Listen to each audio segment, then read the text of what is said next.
And they had these enormous tungsten lights pouring down heat on the whole cast for hours upon hours until I believe one of the extras dropped dead. It was more than a disaster. Hello, I'm Eric John Roche, author of many best-selling novels, including The Spoils of Babylon, which I have adapted for tonight's teleplay. Murder and addiction and carnal desire are the ingredients for this particular episode. I controlled every aspect of the production, sometimes violently so. I demanded perfection of myself, and so too the cast. I shot roughly 6 lines of dialogue a day, from hundreds of angles and many, many takes. The cast staged a revolt at one point, but I was prepared for this, for I knew to carry a gun. I would not allow the film to be shut down, although I did take a 2-month hiatus while I found out where my head was at. When I returned, I shot much of tonight's episode, based in part on my experimentation with hallucinogens. The particular drug I used was an early synthetic drug called Hamilbiforfine, developed by the good folks at AstraZeneca. What? So now I can't say that? Your viewers. Who are your viewers?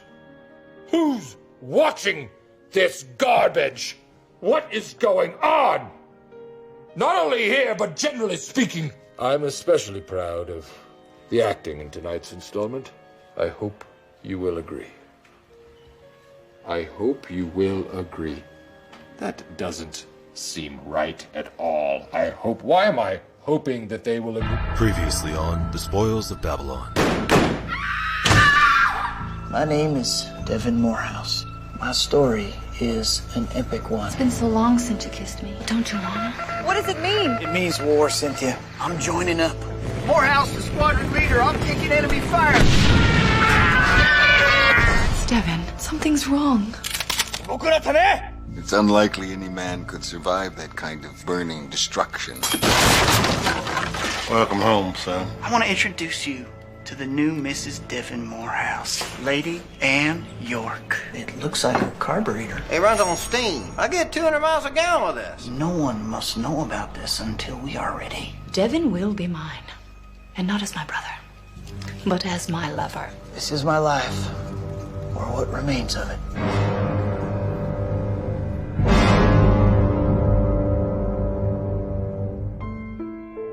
My return home after the war was one of the happiest times of my life. Lady Ann gave birth to a beautiful baby girl, Mary Ann Abigail Morehouse. She brought such joy and light into our lives. It seemed happiness was finally mine.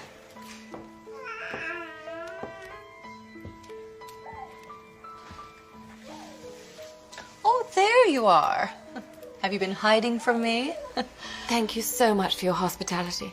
Oh, yes, of course. You are too nice. I feel like we are getting closer now. Oh, well, you're always welcome. I know it was a bit awkward in the beginning, but now look at us. I took the liberty of building a fire. I don't mean to be a burden. Oh, I don't mind. You can build a fire anytime you want. I was just feeling a tad cold. Well, I would hate for you to be cold at all. In any event, Devon shall be home soon. He can warm me with his lovemaking. Did you really think that you could get away with it? Did you really think you could come into this house and take the only person that I love? What on earth are you doing? You're putting your hand in the fire. Please, put on your 3D glasses now.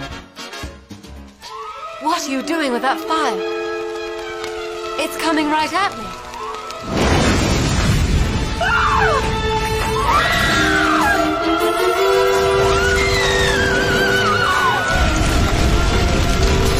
My face is melting!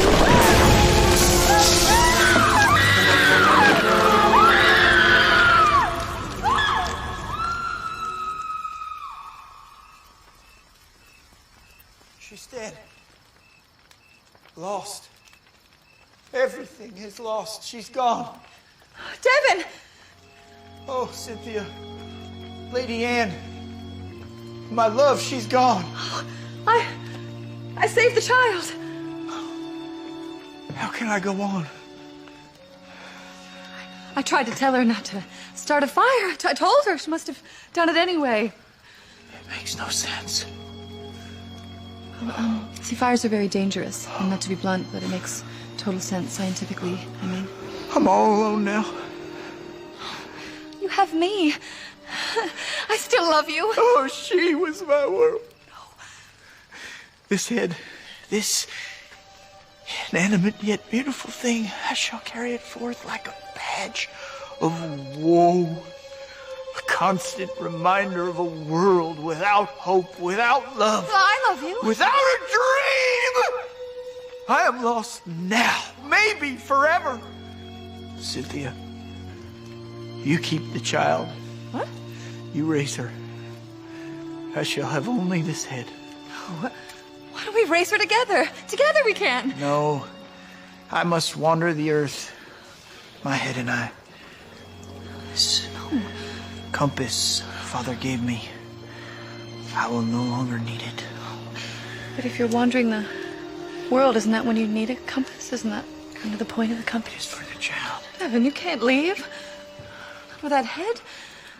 You're gonna walk around with that? It's still smoking. Devin! Devin! I will not be left! I will not be left!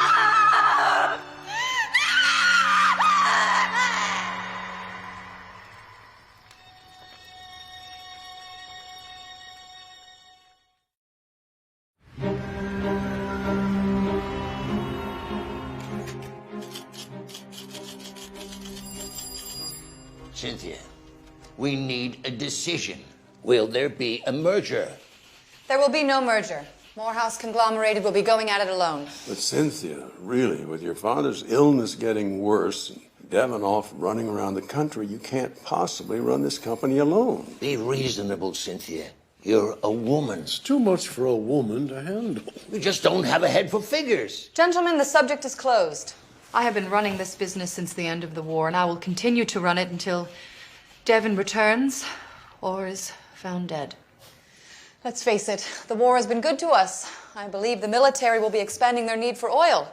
Nonsense. The war's over. More than likely, there'll be a massive scale down of our armed forces.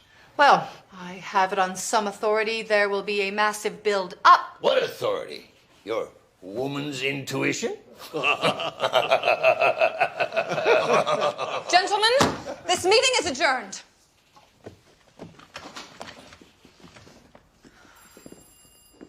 Cynthia, be careful here. Cyrus, you're a dear old friend of the family. Tell me I'm doing the right thing. Have you consulted with your father? Father is very ill. He's been babbling on and on about some invention he thinks is his gift to mankind. He's been calling out for Devin. Where is Devin? He hasn't been seen in over a year. Oh, I've looked for him. I've looked for him everywhere.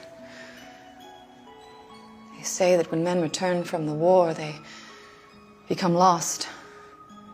Search for something. I wish I could find him. I hit the road with only my thumb and a beat-up Olivetti typewriter. I didn't know what I was looking for. God, love, death, kicks. I knew I needed to go and never stop going. My head bent to the railroad earth. I wandered forth into the electric Negro dawn. Cold water flats and boxcars booming through cities. Cleveland, Davenport, Denver, and the sound of mad jazz piercing through back alleys and flop houses. New adventures and miles between desire and hope. Desire and hope spread out like one long ribbon across the land, engines into the madness. Charlie Parker with his doo-doo-to-roo, Miles and Diz. Old Al Bevins cracked his skull on the Wabash L in cold downtown Chicago, quivering like a madman, laughing under the noise and the clang of all that American music. Fixing and shooting in gloom shadows like innocent angels in supplication. Whither and hither I went like a nomad lost on the desert of no self, a mooning dynamo slipping through the fog. Always, hey man, go, and where's it at? And too often the search for love in loveless love dens where loveless girls, not even acquainted with love or Buddha or Karl Marx or Jung, leave love behind for kicks and commerce. One night, the sad old moon hung over the Golden Gate Bridge like Dick Powell in some Hollywood musical. I was out in the dark bay mist, down in Sausalito on Big Jim Lardner's boat, Dexter Gordon wailing on the radio. When moon-faced Dick Powell opened up to me and asked me if I knew who I was, really knew the essential soul within. Dick Powell, I'll always see your pictures for that.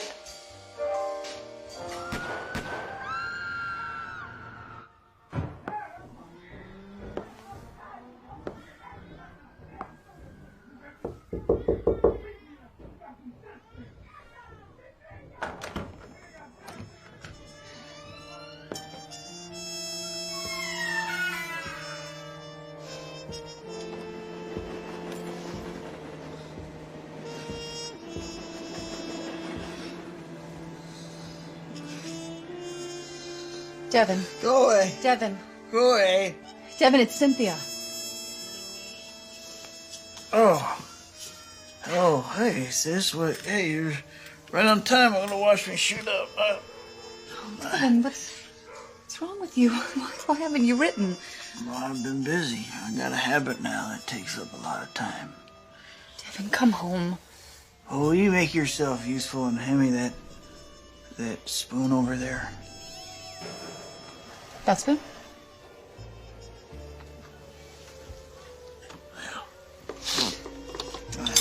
I have to tell you something. You gotta make it quick, sis. It's Father. He's dying. Dying? Yes. And he needs you. And he loves you very much. He wanted me to give you this compass so you had it again. I do love him. And I need you too, Devin. Oh, Cynthia, I've got a monkey on my back and I can't shake it. We can beat it together. Together, I can help you. It won't be pretty. What can I do? Just be here. For me. And what? Lock the door.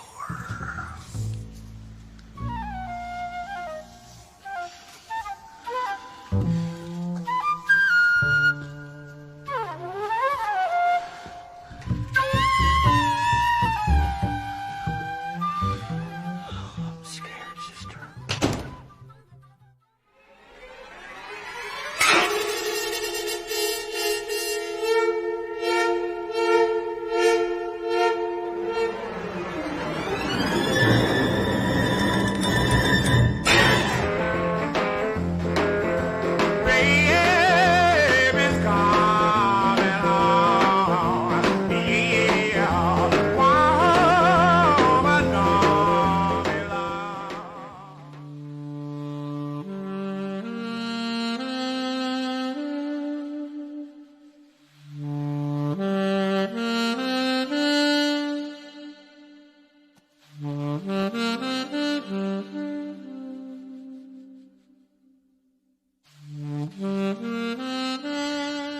Well, I told you that wasn't going to be easy. But now you can come home. Everything's settled. Oh, Devin, I've been running the business so well. We're very rich. Oh, I'm afraid. It's okay. You've done it. You've kicked it. I kicked heroin. I can't kick you. You don't have to. You are my sister. We are lovers. Oh. Oh!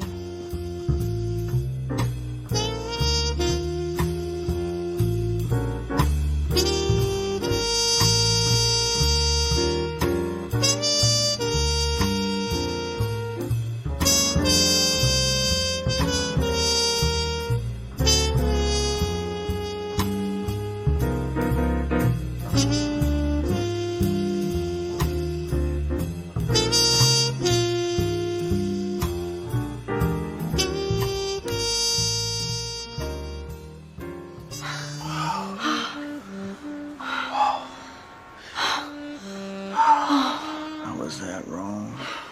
If that was wrong, then I always want to be wrong. Never leave again. No, I shall never leave again. I'm gonna go get us some wine. But I'm an addict. It could lead to heroin all over again. It'll be fine. Okay. Are you sure that's a good idea?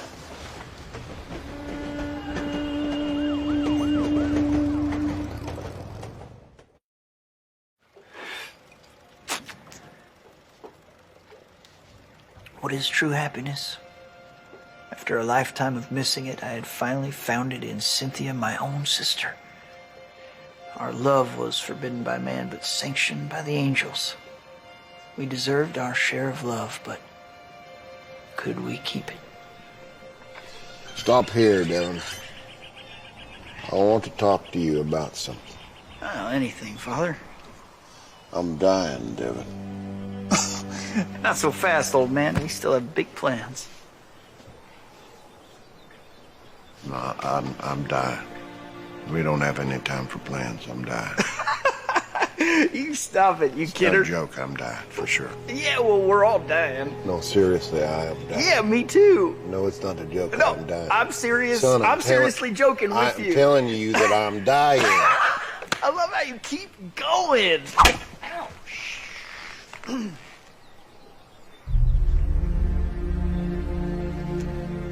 Seymour once.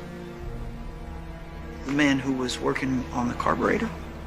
He's very close.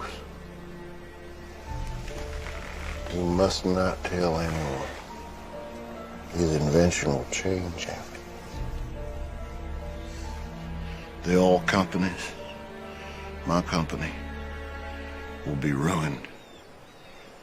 But it'll be good for the world. Only you and I know, Devin.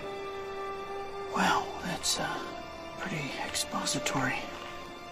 But yes, of course, it will be a legacy you can be proud of, Father. You are the legacy I'm most proud of, son. Father, Cynthia. You can't let her run the company, Devin. She's unethical and crazy as a dog underneath a tire. Well, we are in love. What? We're in love. I'm in love with Cynthia, and she's in love with me. I forbid it. We love each other. It's not gonna happen. That's what I forbid it means. But Father, we're in love. Ah! Father! I forbid it. I forbid it. No, please!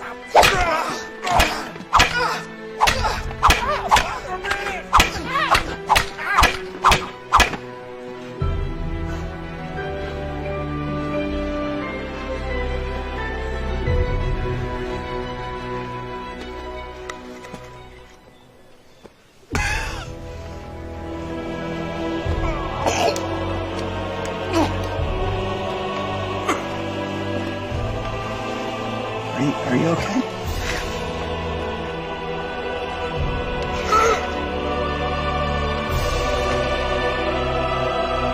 Mama.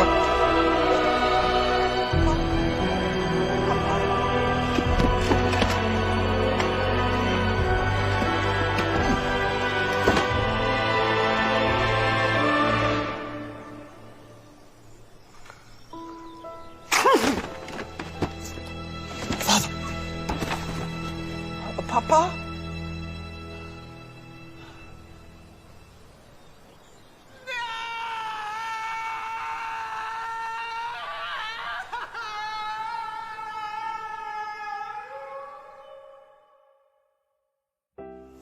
How could he? How could he deny us our love? Cynthia, he knew. He always knew, and he knew it was wrong. Wrong? Howsoever. Love that hearts hath honed, hear no objections. Course is that knot that binds and twists limbs from aspiring heavenward? If such limbs be thusly inspired, then not any adjudication can forestall their lofty zeal, 'tis true. But no such innocent bliss is here on our shared ground. Not true, never speak it. The ground was green when first we ambled conjoined. Our ground was never so green. It was marred our souls like snail worms in a hooper's frow. To compare our love thusly is a pauper's accounting. And to declare other how is vainglorious folly. 'Tis not folly to flower in God's full sunshine. Devon, I love you. And I you. Then please forsake all arguments, and let nature decide what is fair. You're so right, but this is so wrong. Oh, Devon. I must make my leave of you.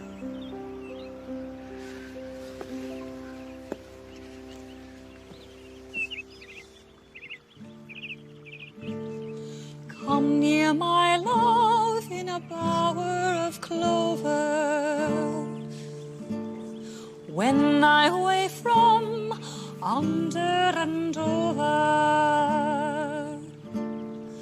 merry we play in a field of clover. Hidden we stay, lover to lover.